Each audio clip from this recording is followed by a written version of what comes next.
Mengapa kamu terkejut? Apa sebabnya timbul keraguan-raguan di dalam hatimu? Saudara-saudari yang terkasih, Shalom, salam sehat, Tuhan mengasihi. Saudara-saudari yang terkasih, bacaan-bacaan yang luar biasa yang kita dengar dari bacaan pertama, Mazmur tanggapan, bait pengantar Injil, dan juga dari bacaan Injil sendiri menguatkan Anda dan menguatkan saya. Dan mengapa saya tadi membuka renungan pada perayaan Ekaristi ini dengan kata mengapa kamu terkejut, apa sebabnya timbul keraguan-raguan di dalam hatimu. Saudara-saudara, tadi malam sebelum saya menyiapkan renungan ini, saya dapat WA dan seseorang itu, saya katakan seseorang itu sharing dengan saya, tapi dia sharingnya itu mengutip sebuah lagu, menunjukkan bahwa dia sudah mengalami keputusasaan saat ini, saudara-saudara. Tidak ada suasana Paskah dalam dirinya dari lagu yang dikutip itu. Mungkin Anda pernah dengar lagu ini. Aku tak sanggup lagi menerima derita ini. Dalam hati saya hancur orang itu, saudara-saudara. Aku tak sanggup lagi menerima semuanya. Waktu saya membaca pesan itu, sharing itu, dalam hati saya, mengapa saudaraku itu, orang itu, begitu galau, begitu goncang. Padahal dia orang Katolik, saudara-saudariku yang terkasih. Padahal ini di masa Paskah. Apa arti Paskah baginya? Tapi saya belum langsung memberikan tanggapan, dan di bawahnya yang satu kan, dia masih mengatakan, Romo, katakan salahku dan apa dosaku sampai ku begini. Terus saya bercanda dengan dia, bukan salahmu kali, corona yang salah, saya bilang gitu. Nah, saudara-saudariku yang terkasih, kemudian apa yang saya katakan? Saudaraku, saat ini kita sedang dalam masa Paskah. Paskah itu kebangkitan. Dan kalau Anda melihat atau tadi Anda mendengar apa yang dikatakan dalam bait pengantar Injil tadi. Inilah hari yang dijadikan Tuhan, marilah kita bersorak-sorai dan bersukacita karenanya. Paskah berarti ada sukacita. Paskah berarti ada kegembiraan, ada kebangkitan. Dan dikatakan dalam bacaan Injil tadi, hendaklah engkau berani menjadi saksiku. Di tengah masa sulit seperti ini, Anda berani menjadi saksi. Seperti Petrus tadi dalam bacaan pertama kan dikatakan mereka berani. Waktu kisah penyembuhan, kelanjutan dari kisah penyembuhan orang lumpuh itu, dia mengatakan, bukan kami yang hebat, tapi Tuhan. Artinya apa? Artinya apa untuk hidup saya, hidup Anda? Jangan ragu, jangan menyangsikan bahwa Tuhan hadir dalam hidupmu. Makanya saya katakan kepada saudara tadi, dan sekarang saya katakan juga kepada Anda, saya tahu saudara-saudara, saya tahu kesulitan yang cukup berat, saya tahu, saya mengerti. Banyak perusahaan-perusahaan harus mem-PHK karyawan, dan bagi karyawan-karyawan yang di PHK, sedih nggak dapat pesangon, bingung. Saya mengerti, saudara-saudara, saya mengerti. Apalagi yang mengalami kena virus itu. Apalagi yang harus dirawat, keraguan aku bisa sembuh atau tidak, dan lain sebagainya. Apalagi yang saudaranya yang dikasihi terkena virus itu, pasti semua mengalami kegalauan, ketakutan. Dan itu yang dirasakan saudara tadi yang mengirim atau sharing kepada saya. Saya bisa mengerti kesulitannya. Tapi tugas saya sebagai seorang pastor, seorang gembala, menguatkan saudaraku tadi dan menguatkan Anda. So, apa yang saya katakan? Saya katakan, hello bro, karena dia laki-laki. Lagunya diganti kali, lagunya diganti. Nah ini penting, saudara-saudara, di handphone Anda, lagu-lagunya yang tersimpan itu menentukan situasi Diri Anda kalau lagunya galau semua, Anda jadi ikut galau. Please, singkirkan. Ayo, ikuti saya. Hai lagu-lagu galau, singkirkan. 1, 2, 3. Der. Hilang, saudara-saudara. Yang muncul adalah lagu-lagu yang penuh semangat.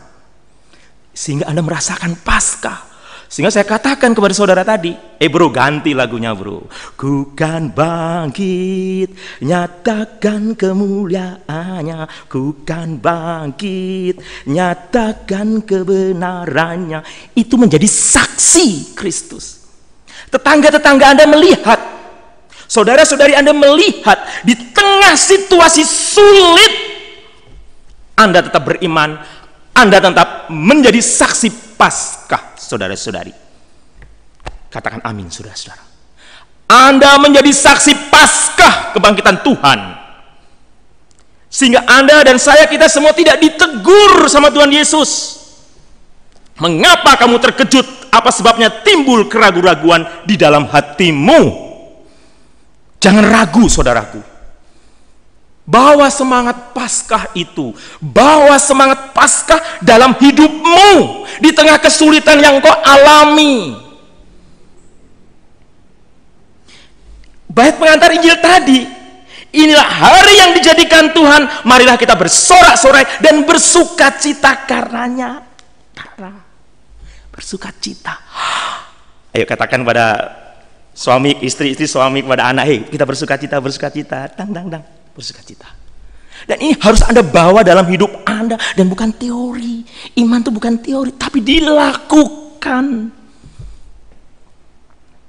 Penderitaannya ada, virusnya masih ada, tapi cara Anda menghadapi situasi ini menentukan kualitas iman Anda. Saya ulangi, cara Anda menghadapi, kalau Anda stres, bingung, khawatir, daya imun Anda menurun.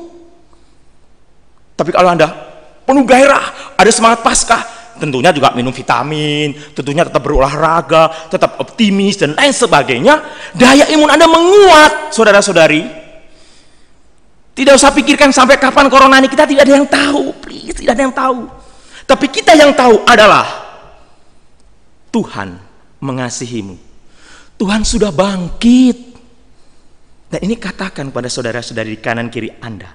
Katakan kepada saudara Anda di dalam keluarga Anda, Tuhan sudah bangkit. Dengan penuh semangat, ku kan bangkit.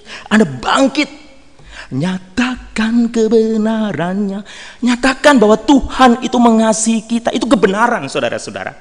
Dan dikatakan dalam bacaan Injil, hendaklah engkau menjadi saksiku dari Yerusalem dan sekitarnya, dan seterusnya. Inilah tugas untuk Anda dan saya. Ini tugas Anda dan saya. Yes, katakan yes Tuhan. Oke Tuhan, mulai saat ini aku memang susah. Aku memang repot, ekonomi semuanya repot secara manusiawi. Tetapi secara rohani aku beda. Aku manusia yang sudah bangkit Tuhan. Yes Tuhan, aku sudah bangkit. Bangkit dari keterpurukanku, bangkit dari kesusahanku. Dan aku akan menguatkan saudara-saudariku. Kalau 2000 tahun yang lalu Yesus berkata dalam Matius bab 11 ayat 28, marilah kepadaku yang letih lesu dan berbeban berat. Sekarang Anda yang mengatakannya. Anda berani mengatakan, marilah yang letih lesu. Pikirkan apa yang bisa Anda buat. Bukan merenungi penderitaan, bukan merasa bersalah atau apa saja, atau takut, ragu, khawatir, tapi pikirkan apa yang bisa Anda buat. Apa yang bisa Anda buat untuk problem-problem Anda saat ini. Ada kreativitas. Mohon pada Tuhan, Tuhan berilah petunjukmu. Berilah petunjukmu Tuhan, untuk aku melakukan yang benar di hadapan Tuhan, untuk aku bisa pulih dari ini semua. Dan tentunya berdoa, Tuhan bebaskanlah dunia ini dari wabah ini Tuhan. Mohon pada Tuhan, satukan tangan Anda, sungguh-sungguh satukan tangan Anda, lakukan sesuatu yang positif, kreatif saudara-saudara, untuk mengatasi persoalan Anda, kesulitan Anda. Dan saya yakinnya Tuhan pasti membukakan jalan. Di mana satu pintu tertutup, pintu yang lain tertutup, tapi pintu atau jendela yang lain terbuka. Artinya, di satu sisi Anda punya masalah, tapi di tempat lain Anda akan menemukan, di sisi yang lain Anda akan menemukan jalan keluar terhadap masalah Anda. Inilah iman. Garis bawahi, inilah iman, saudaraku. Anda benar-benar bangkit, tadi seperti lagu tadi, ku kan bangkit. Anda bangkit dari keterpurukan Anda dan tunjukkan pada dunia, tunjukkan pada keluarga Anda, tunjukkan pada orang sekitar Anda mengalami Paskah dan mereka tahu Anda orang Katolik, mereka tahu Anda pengikut Kristus. Karena apa? Karena apa? Semangat hidupmu di tengah kesulitan, semangat hidupmu menunjukkan imanmu saat ini. Dan saya percaya Tuhan memberkati Anda. Kita hening sejenak.